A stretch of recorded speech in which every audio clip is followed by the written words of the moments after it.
안녕하세요. 과학기술과 문명 과목입니다. 이 시간에는 민간 유인 우주선에 대해서 공부하겠습니다. 과학기술의 발달은 이제 국가적인 우주선 개발에 이어서 소련과 미국의 국가적인 우주선 개발에 이어서 이제는 민간에 의한 유인 우주선 개발 시대로 들어왔습니다. 테슬라 최고 경영자 일론 머스크가 설립한 스페이스X는 미국 항공우주국 나사 소속 우주비행사 2명을 태운 크루 드래곤을 쏘아 올렸습니다. 2020년 5월 30일 미국 플로리다주 케이프 커네버럴의 케네디 우주센터에서 유인 우주선, 민간 유인 우주선 크루 드래곤이 쏘아 올려졌습니다.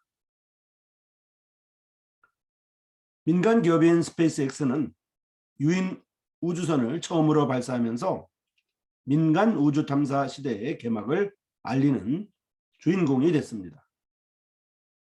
크루 드래곤을 탑재한 스페이스X의 펠컨 9 로켓은 이날 굉음을 내며 케네디 우주센터의 39A 발사대를 떠나 우주로 향했습니다. 39A 발사대는 1969년 인류 최초로 달 착륙에 성공한 유인 우주선 아폴로 11호를 쏘아 올린 영광의 역사를 간직한 장소입니다. 크루 드래곤에는 나사 소속 우주 비행사 더글라스 헐리와 로버트 벤켄이 탑승했는데요. 더글라스 헐리는 53세이고 로버트 벤켄은 49세의 우주인입니다. 이들 두 우주인은 발사 19시간 뒤에 400km 상공에 떠 있는 국제 우주 정거장인 ISS에 도킹하였습니다. 스페이스X 유인 캡슐 크루 드래곤에 관한 그림입니다. 테슬라 최고 경영자인 일론 머스크가 설립한 스페이스X는 플로리다주 케이프 커네버럴의 케네디 우주센터에서 유인 우주선 크루 드래곤을 발사하는 데 성공했습니다. 49세인 우주인 로버트 벤켄은 도킹 임무를 담당하였고 53세 우주인인 더글라스 헐리는 크루 드래곤 발사와 귀환을 담당했습니다. 두 우주 비행사 2명이 선실 좌석 4개 중에 2개를 차지하고 탑승했는데요. 3D 프린팅 헬멧을 쓰고 터치 스크린용 장갑을 끼웠으며 방염 소재로 위급 상황 시 여합을 가능하게 하였습니다. 펠컨 9 로켓의 길이는 70m이고 직경은 3.7m이며 최대 중량은 549톤입니다. 이 로켓에는 비상탈출 장치형 분사기 8구가 있고 방열 쉴드가 있습니다. 그리고 태양열 패널이 있어서 자체 전기를 조달합니다. 발사대는 미국의 플로리다 케네디 우주센터였습니다. 크루 드래곤은 발사 후 12분 만에 추진 로켓에서 모두 분리된 뒤 ISS로 향하는 궤도에 올라섰습니다. 크루 드래곤은 기존의 우주선과 달리 전적으로 자동 운항하는 데다가 테슬라 전기차처럼 버튼 대신 터치스크린으로 조작되도록 만든 차세대 우주선입니다. 기내 기온도 섭씨는 18도에서 27도로 유지되었습니다. 이는 스페이스X의 화물 운반용 우주선을 유인 우주선으로 개조한 것으로 최대 수용 인원은 7명이었지만 우주비행사 2명만 탑승했습니다. 최대 수용 인원은 7명이고 앞에 선실에 4개의 좌석이 있었는데 2명만 탑승했다는 것입니다. 두 사람은 모두 나사의 우주왕복선 비행 경력을 가진 베테랑 우주인들로서 헐리는 크루 드래곤 발사와 귀환을 담당하고 벤케는 도킹 임무를 각각 담당하였습니다. 특히 헐리는 2011년 7월 미국의 마지막 우주왕복선 애틀란티스호 탑승에 이어서 민간 우주 탐사 시대를 여는 크루 드래곤의 첫 유인 비행을 담당하는 진기록을 세우게 됐습니다. 미국은 2011년 나사의 우주 왕복선 프로그램을 종료한 이후 러시아의 소유스 우주선에 자국 우주 비행사를 실어 우주로 보냈었습니다. 나사, 미국 항공우주국은 미국의 우주인을 미국 로켓에 태워서 미국 땅에서 쏘아 올리는 것이라고 강조해 왔습니다. 데모2로 명명된 비행의 임무는 크루 드래곤과 로켓이 승객을 안전하게 태우고 우주를 다녀올 수 있는지를 시험하는 것이었습니다. 크루 드래곤이 귀환하면 나사와 스페이스X는 비행 데이터를 분석해서 이 우주선이 최대 4명의 우주인을 태우고 정기적으로 ISS로 다녀올 수 있도록 인증하는 것이 목표였습니다. 또 스페이스X로서는 2002년 앨런 머스크가 화성 여행을 목표로 이 회사를 세우면서 시작한 실현되지 않을 것 같았던 긴 여정의 절정을 이루고 있었습니다. 출발했던 민간 유인 우주선은 바다로 귀환하게 되었는데요.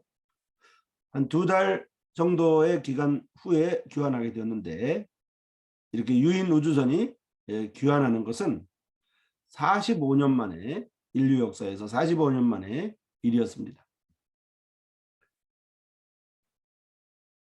첫 민간 유인선 크루 드래곤 우주인 2명을 태우고 2달간 우주 정거장 생활을 마치고 2020년 8월 3일 지구로 귀환하였습니다. 두 우주인의 모습입니다. 우주 비행사를 태우고 국제우주정거장 ISS로 갔던 최초의 민간 유인 우주선 크루 드래곤이 5월 30일 지구를 출발한 지 2달 만에 민간 유인 우주선 성공을 위한 마지막 관문에 이른 것입니다. 두 사람은 지난 2달여 동안 우주정거장에서 4차례 우주 유영과 몇 가지 과학실험과 정비 작업을 진행했습니다. 특히 미국의 우주 비행사가 바다를 통해 지구로 돌아오는 스플래시다운은 45년 만의 일이었습니다. 나사와 스페이스X는 우주선 점검을 위해 정식 유인 우주선을 국제우주정거장으로 띄워 보냅니다. 크루1으로 불릴 이 우주선 비행에는 국제우주정거장 제64차 원정대원 4명이 탑승할 예정입니다. 국제우주정거장에서 돌아와 대서양 해상에 착수하고 있는 모습입니다. 우주선의 지구 귀환 과정은 다음과 같습니다. 우주정거장에서 분리된 우주선은 곧바로 2개의 작은 엔진을 점화해서 우주정거장과 안전거리를 확보합니다. 그런 다음에 이번에는 엔진을 좀 더 긴 시간 동안 점화해서 지구로 복귀하는 경로를 정하는 작업을 하게 됩니다. 조건이 좋다는 판단이 서게 되면 6분간 다시 엔진을 점화해서 착수 지역으로 향하는 궤도에 진입하게 됩니다. 이어서 태양 전지판 등의 장비가 있는 하단부에 트렁크를 떼내고 열 차폐 막을 앞세운 뒤에 대기권으로 진입하게 됩니다. 이때 속도는 시속 28,000km로 음속의 23배나 되는 놀라운 속도입니다. 엄청난 공기 마찰로 우주선 외부 온도는 섭씨 1900도에 이르고요. 이때 생기는 플라즈마로 플라즈마라고 하는 것은 고체, 액체, 기체 위의 상태를 말합니다. 물질의 상태를 말합니다. 그래서 엄청난 공기 마찰로 우주선 외부 온도는 섭씨 1900도에 이르게 되고 이때 생기는 플라즈마 물질로 우주선은 6분간 통신 두절 상태에 빠지게 됩니다. 이때가 왕복 비행에서 가장 위험한 순간입니다. 착륙하는 착륙선을 태우는 이런 그림입니다. 국제우주정거장에서 돌아온 우주선 크루 드래곤의 사진을 보았습니다. 무사히 넘기고 나면 고도 5,500m 상공에서 2개의 보조 낙하산을 펼치고 속도를 시속 191km까지 낮추며 착수 지점을 향해 낙하합니다. 고도 1,800m 지점에 이르면 4개의 주 낙하산이 펼쳐집니다. 우주선이 바다에 착수하면 인근에서 대기하고 있던 2척의 배가 우주 비행사와 우주선을 배에 옮겨 태웁니다. 대기권으로 들어온 우주선 크루 드래곤의 캡슐에 낙하산 2개가 펴질 때까지 상황실에서 지켜보던 나사 직원들과 스페이스X의 관계자들은 긴장의 끈을 놓지 않습니다. 캡슐에서 4개의 커다란 낙하산이 펼쳐지면서 안정화가 되면 상황실에는 박수와 환호성이 쏟아져 나옵니다. 계란을 반으로 자른 듯한 이 캡슐은 마치 점프 후에 하늘하늘 내려오는 발레리나처럼 바다에 우아하게 착수하게 됩니다. 최초의 민간 유인 우주 비행사 더글라스 헐리와 로버트 벤켄이 우주 기업 스페이스X가 제작한 우주선을 통해 2개월 조금 넘은 이러한 우주 여행을 마친 뒤 귀환하는 순간이었습니다.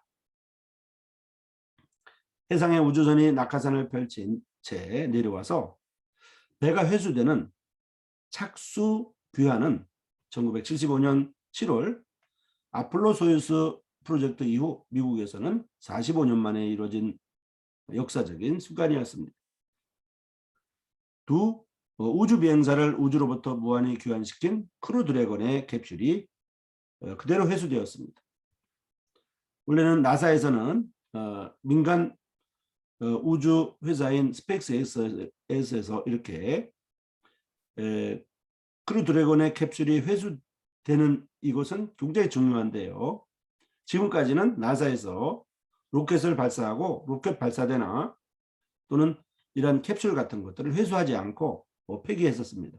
그런데 스페이스X는 이러한 것들을 재활용하고 있습니다. 그러다 보니까 우주 비행에 대한 비용이 상당히 절감이 되고 심지어 나사에서도 이제 로켓포를 발사할 때 스페이스X의 로켓 발사대를 빌려서 이용해서 발사하는 수준에 이르고 있습니다. 스페이스X는 전기자동차 기업 테슬라의 CEO 일론 머스크가 지난 2002년 설립한 미국의 민간 우주 기업입니다. 이제는 민간 우주 기업이 민간 우주 유인선을 띄워보내는 그러한 시대에 도래한 것입니다. 이제 민간 우주인들이 민간 우주 기업에 우주선을 빌려서 우주 여행을 하는 시대가 된 것입니다. 일론 머스크는 로켓 기술을 발전시키지 않는다면 인류가 영원히 지구라고 하는 행성에 머무르게 될 것 같다면서 스페이스X를 설립했었습니다. 그런데 이러한 일론 머스크의 설립 목적에 부합되게 이러한 우주선이 발사에 성공했고 또 착수 귀환이라고 하는 이러한 놀라운 성공을 이루었고 또 캡슐이 회수되는 이러한 과정 속에서 일론 머스크의 최종 목표였던 화성 이주에 성큼 다가서고 있는 것입니다. 자, 민간 유인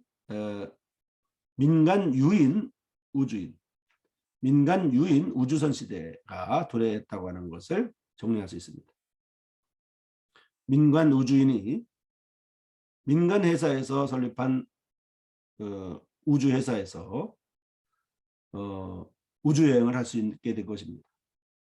그래서 민간 유인 우주선 시대가 되었다고 말씀드릴 수 있겠습니다.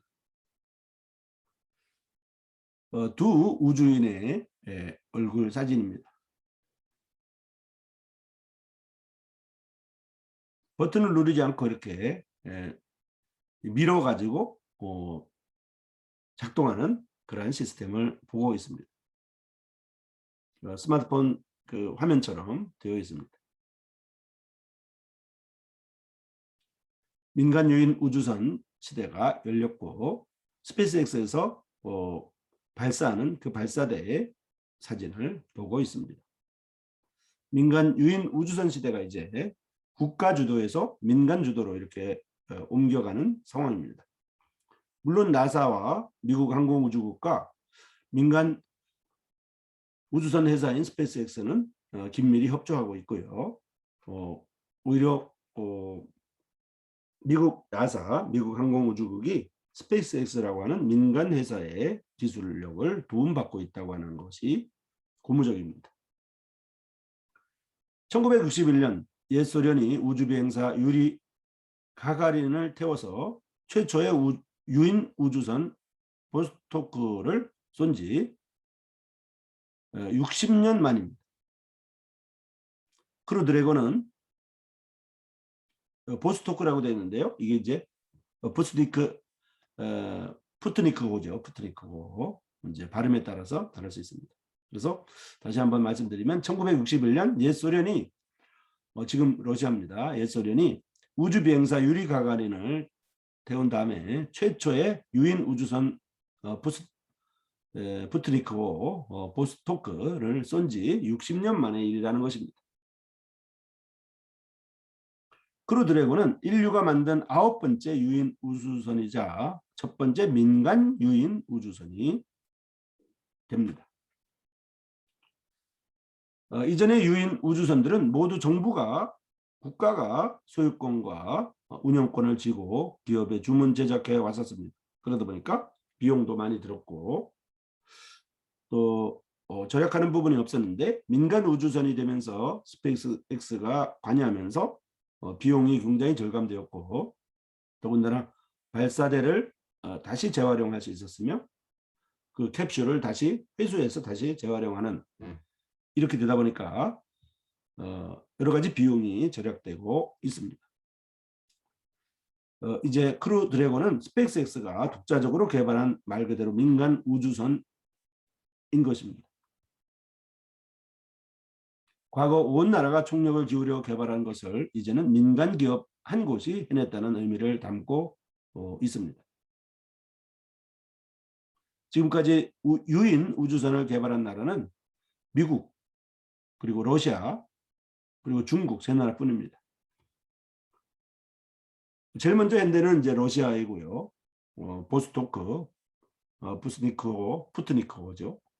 그다음에 보스호트, 그다음에 소유주 등이 있어서 러시아는 옛 소련이죠. 러시아는 우주선을 개발한 이제 우주선에 관한 한 선진국입니다.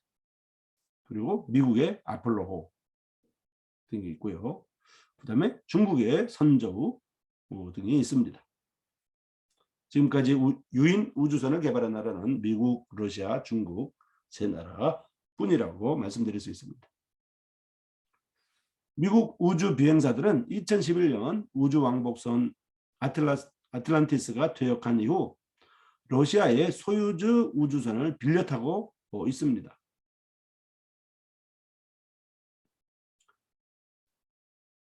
그런데 미국이 러시아에 의존하지 않고 다시 독자적으로 우주 비행 프로그램을 추진할 수 있게 된 것입니다.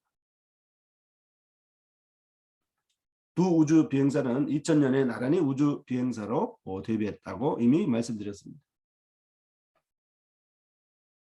사령관을 맡은 홀리는 683시간, 벤케는 708시간의 우주 비행 기록을 갖고 있습니다. 우주 여행이고 우주 비행이다 보니까 시간 1시간 1시간이 어떤 스펙이 되고 경력이 되는 것입니다. 그래서 사령관을 맡았던 홀리는 683시간, 벤케는 708시간의 우주 비행 기록을 갖고 있습니다.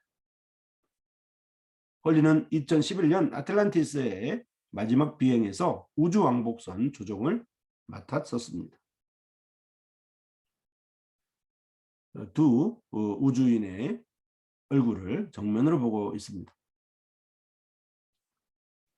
역대 가장 저렴한 유인 우주선이고 아폴로 우주선의 20분의 1 비용인 것이 특이합니다. 앞으로 우주 개발이 되면 과학기술이 발달하면 점점점 우주선의 비용은 줄어들 것입니다. 비상탈출 시스템은 우주선 벽에 부착된 작은 추진 장치로서 로켓에서 비상사태가 발생할 경우에 8개의 엔진을 가동시켜서 우주선을 로켓에서 즉각 분리시키는 이러한 안전장치가 되어 있습니다. 이렇게 비상탈출 시스템을 갖춘 이유는 2차례 폭발 사망 사고를 겪은 우주왕복선의 전철을 밟지 않기 위해서 나사가 특별히 주문한 필수 장치입니다. 나사, 즉 미국 항공우주국은 스페이스X의 사망사고 확률을 우주왕복선의 90분의 1보다 훨씬 강화된 270분의 1로 낮춰줄 것을 요구했습니다. 기존 우주복에 비해서 훨씬 가볍고 슬림해진 우주복도 특이합니다. 단이 우주복을 입고 우주 유영을 할 수는 없으며 실내용입니다. 헬멧은 3D 프린팅 기술로 제작했습니다. 나사는 2014년 새로운 유인 우주선 개발 업체로서 스페이스X와 보잉을 선정하고 이들 업체와 각각 6차례 국제우주 정거장 왕복 비행을 하는 조건으로 26억 달러, 49억 달러의 각각 계약을 맺은 바가 있습니다. 나사는 스페이스X와 보잉을 선정해서 각각 이제 우주 계약을 맺었는데요. 스페이스X가 먼저 이렇게 성과를 이룬 것입니다. 나사가 민간 우주선을 쓰기로 한 가장 큰 이유는 바로 비용 절감입니다. 국가 주도의 우주선 개발보다 민간 주도의 우주선 개발이 한층 비용 절감이 됐다고 하는 것을 말하고 있습니다. 크루 드래곤은 역대 가장 값싼 우주선이고요. 민간 유인 우주선이라는 것이 독특합니다. 민간 우주 탐사 기구인 플래니터리 소사이어티 분석에 따르면 크루 드래곤의 개발 비용은 17억 달러입니다. 현재 달러 가치로 따져서 300억 달러가 넘었던 아폴로 우주선의 거의 20분의 1 정도입니다. 우주비행사 1인당 이용 요금도 6천만 달러로 소유주를 빌려 타는 데 드는 8천만 달러보다 훨씬 싸다고 하는 것을 알 수 있습니다. 우주선은 시속 27,360km에 시속 27,360km의 속도로 날아가서 우주 정거장과 도킹합니다. 현재 국제우주정거장에는 63차 원정대 우주비행사 3인이 체류 중입니다. 러시아 우주인 2명과 미국 우주인 1명입니다. 스페이스X와 같은 민간 우주회사의 재활용 가능한 로켓이 강점이고 최고 기록은 5번을 발사할 수가 있습니다. 2002년 설립된 스페이스X는 이 회사 역사가 20년도 안 돼서 세계 최대의 우주 로켓 발사 업체가 되었습니다. 수차례의 실패 끝에 2010년 펠컨 9 로켓 발사에 성공한 이후 이번 발사를 포함해서 지금까지 모두 87회 펠컨 9과 펠컨 헤비 합계입니다. 모두 87회 로켓 발사에 성공했습니다. 스페이스X 로켓의 가장 큰 장점은 재활용이 가능하다는 점이고요.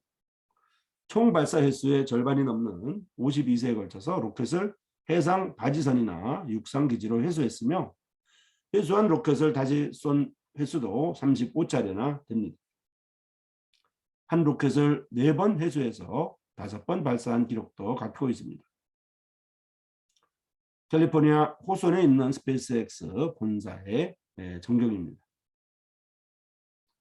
2022년에는 새로 개발한 대형 로켓 펠컨 헤비로 화성과 목성 사이에 소행성 16 푸시케를 탐사할 우주선 푸시케를 발사합니다. 2024년도에는 최초 민간 달 착륙선 발사를 목표로 하고 있습니다. 나사는 최근 스페이스X를 비롯한 3개 업체를 달 착륙선 개발 후보 업체로 선정을 했는데요.